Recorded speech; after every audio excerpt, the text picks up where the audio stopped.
Okay, here's the back cover, looking rather amateurish, to be honest. Just a piece of thin particle board, basically holes drilled in it, so at least provided good ventilation anyway. Okay, let's remove the last screw. It's been a while since I've actually looked in here. A good probably a good couple of years. And here we have it.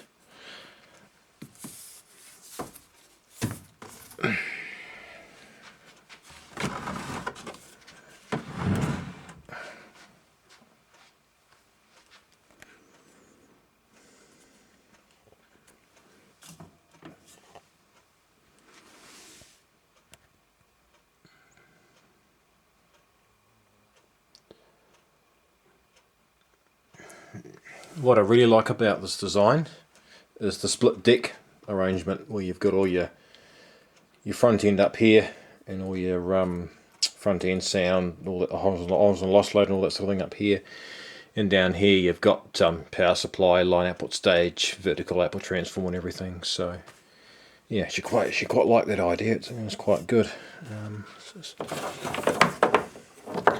What's this doing in here? Is that a PC82, is it? Yeah, PC82 I think looks like, 1688. Don't know why that's in there. Now, I have had this set running. I did fire it up not long after I got it, and the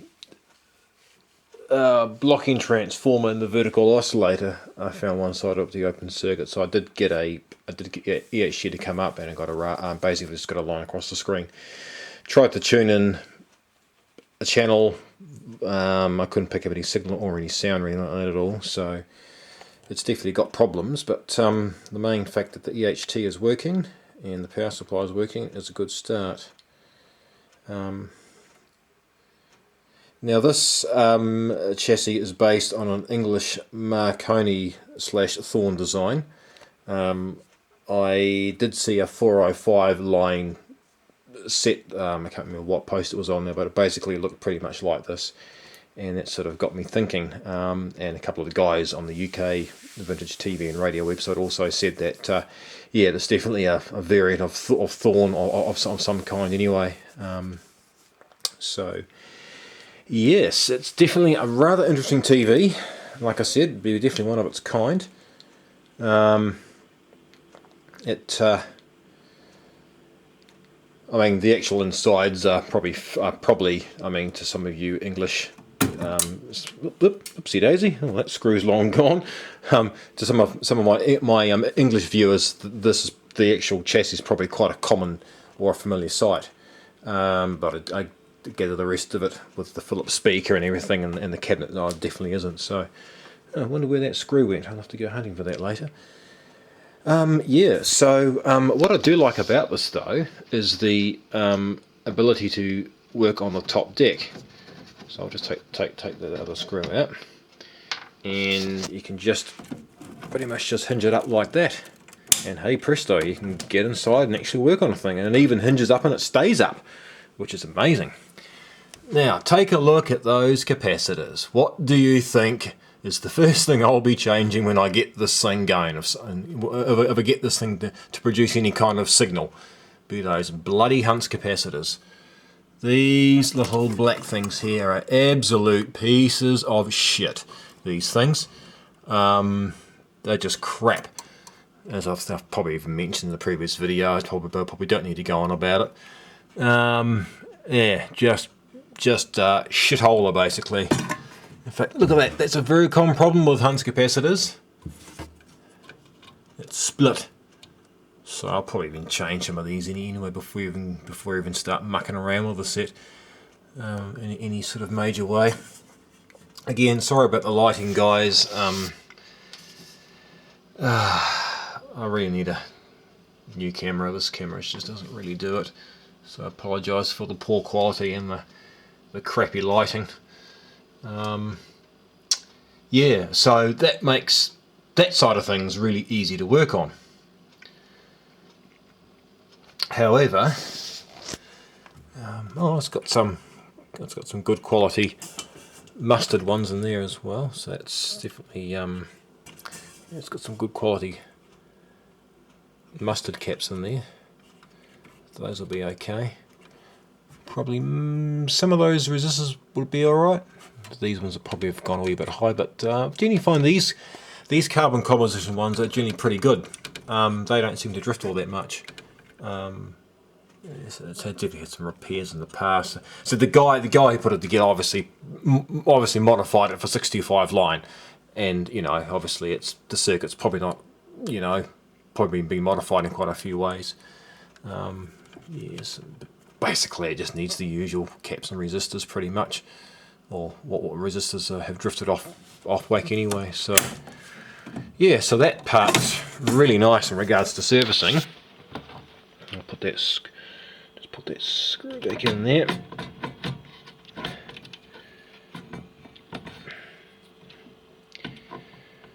Should have actually brought the tripod in, but that's okay. But getting to the bottom one is a bit more tricky, because the wires connecting to the yoke and everything, and the picture tube and the high EHT lead are not very long. So getting this bottom chassis to move forward is a little bit more to actually get underneath. It's a bit more difficult because the wires actually don't extend very far out.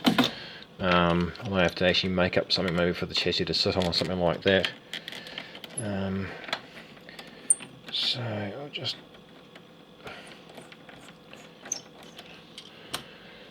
there.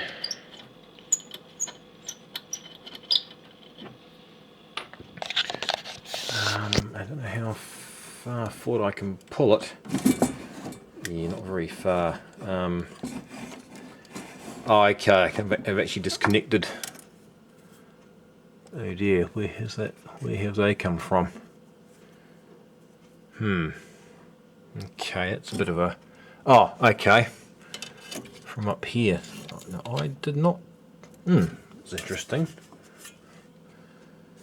Huh, okay, okay, that's right, they were chopped.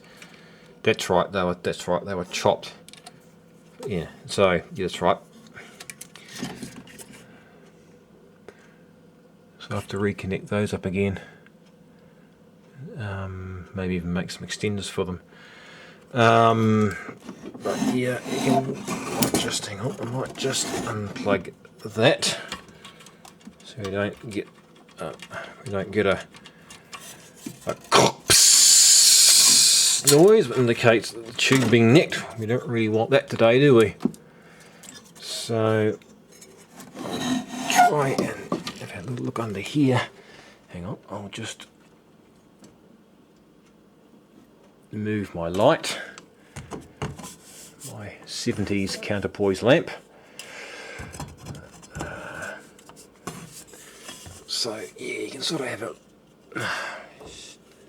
Oh, come on, you stupid thing! It's got springs on these, so it's not going to stay down. Yeah, so I'll try and get up under here. Sorry about this, guys. I've got this in my face as well. That's better. Tilt the viewfinder of the camera, you silly man. Yeah, so there's a look underneath. It's a great big selenium rectifier there. And all your associated deflection components and what have you.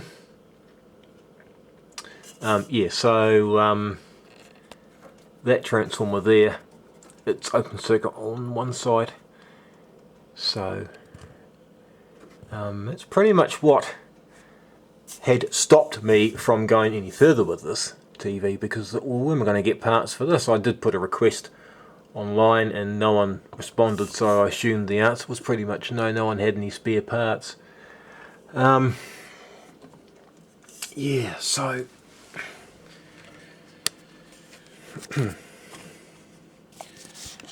just put that back where it was. I don't really want to leave it like that, to be honest. Okay, so hang on, I forgot to show the most important part inside the flyback cage. Better pull that off.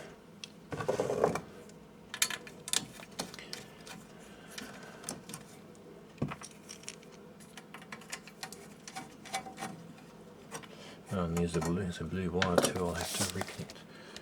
I think it was, from memory, I think it was the yoke that was the only real pain in regards to pulling the chassis. I think the yoke was the short wires on the yoke. I think everything else is pretty much okay. So let's just fiddle around, pulling things out. Right, there we go. Now, why isn't that moving? Come on, you swine. There we go. Inside the EHT cage. Look at your standard, probably PL36 PY88 and probably DY87. I don't quite know what that is, but some heat shrink over something, obviously high voltage lead or something like that. But yeah, I'll just leave that because this thing did produce EHT. I don't know what that Lopti is, what that flyback transformer is.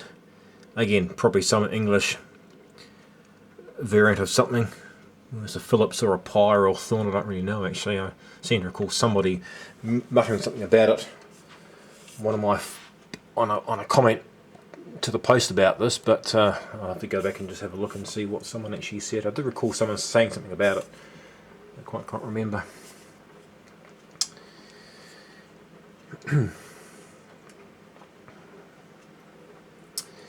Yes, and that tuner apparently is called a fireball tuner. It's just a turret arrangement with a series of coils and contacts on there, and then you've got your RF amp and your oscillator mixer tubes in there. So again, it's very English design. There's your front panel with all your controls, etc. on it. So there it is there.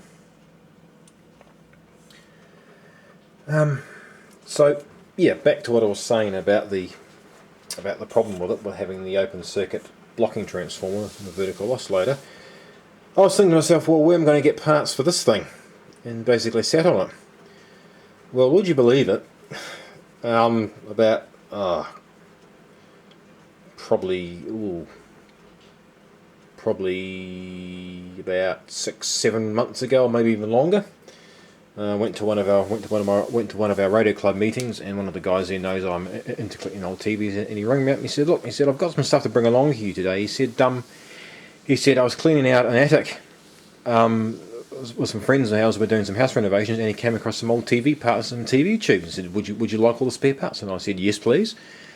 Because the tubes were the picture tubes been out there for quite some time, and all the parts have been there for years. I said, well, might as well take them, because I haven't got many spare CRTs, so gladly I took the spare parts.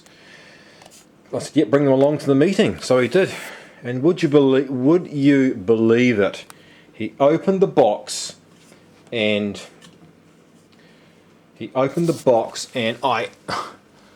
couldn't believe what I was seeing. The almost exact same chassis for that TV. I still can't believe it to this day. It's like, out of all the TVs, the oddball sets that have come into this country, somebody happened to save an actual similar, if not the same, chassis for this set that someone's put together out of spare parts. So I was absolutely floored. It's one of those real, I expect to see, basically the last thing I expected to see was like an almost identical chassis. So it kind of blew me away, to be honest. But at the same time, I was really glad, because I think, well, I've got a source of spare parts now.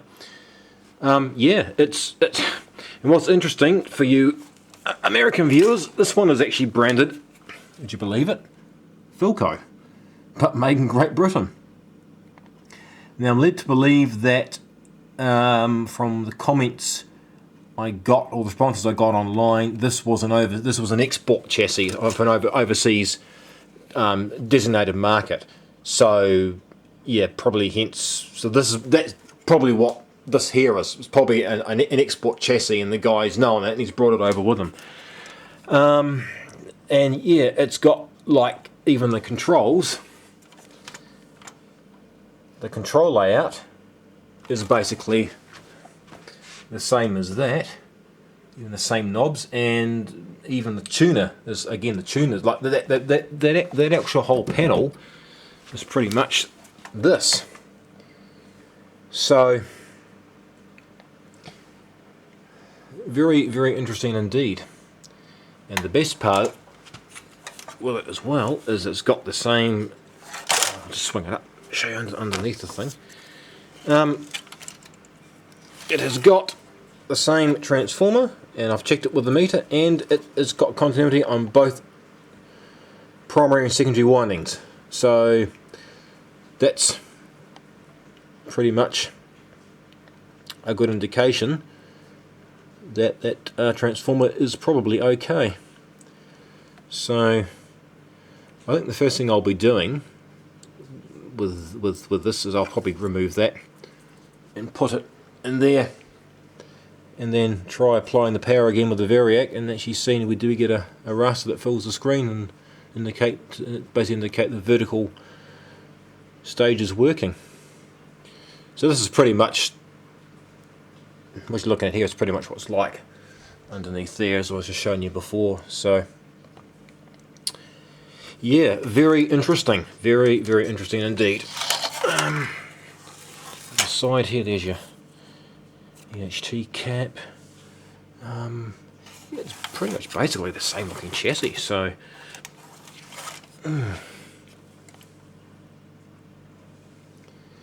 so yeah, who would have thought, in a million years that you get some sets out of someone's attic, and it turns out to be almost exactly the same chassis with the exact parts that I need. Quite freaky. And obviously someone's, I've marked all the valves and everything. Also comes with all the service info.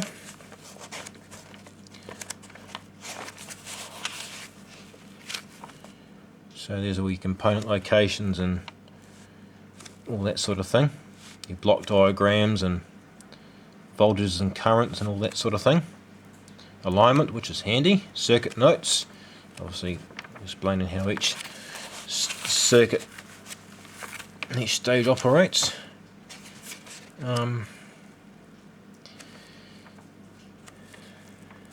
You know, I've got a funny suspicion that possibly whoever brought that into the country probably knew something about this, or maybe because I do seem to recall the lady saying it was him and a friend that sort of did it together. So hell, this could even be the other set. This could be the sister set to this, possibly. I don't know.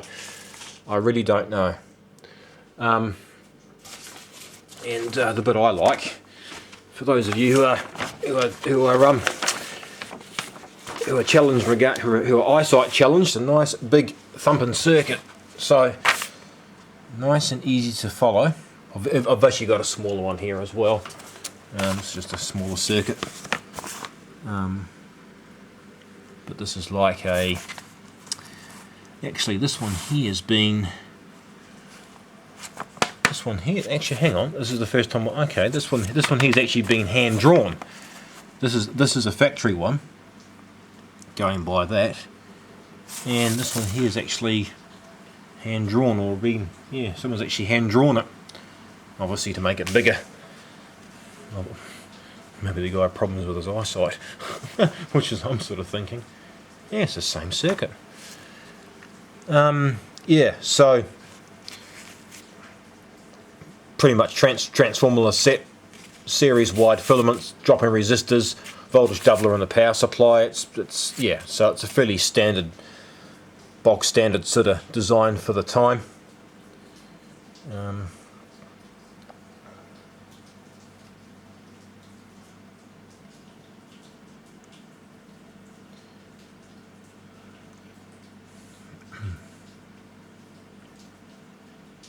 So you've got EF80s for your first, second and third IF, vision detector, diode, video amp, it's a PC84.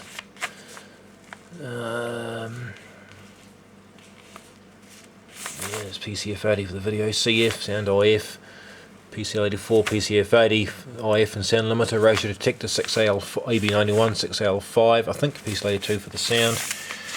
Down here you've got your, this is your frame. Yeah, there's that transformer there, the one that's open, or the one that I need.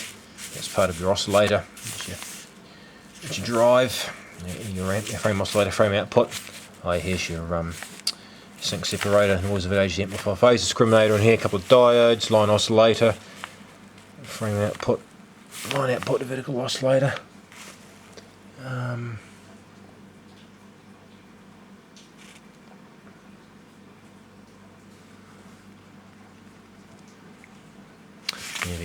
Yeah, oscillating horizontal sync, all sort of thing. Okay. Oh, this is certainly nice and easy to read anyway. Yeah, so okay, we're pushing on to 20 odd minutes here in regards to recording time, so I might just end this here for now, and what I'll probably do next is I will replace the blocking transformer in here. I'll try and make up some extender leads for this, so at least I can pull the chassis forward a wee bit, or something to that effect anyway. And yeah, I might carefully apply the power again and see whether I actually get a raster on it. So yeah, so here begins another vintage television restoration. Good God, I'm definitely a second punisher for doing something like this. I could have done one of my Pies or another Murphy. I've got a couple of Murphy 12-inch portables, which probably some of you have never seen, which are quite, little 12-inch portable sets, and they're fully valve. It's quite an interesting little TV. I could do one of those, but I thought, no, this has been bugging me for a while, so I thought, well, let's do something completely different, something slightly nuts like this Homebrew Heath Robinson put together collaboration 1960s English New Zealand concoction television. So yeah.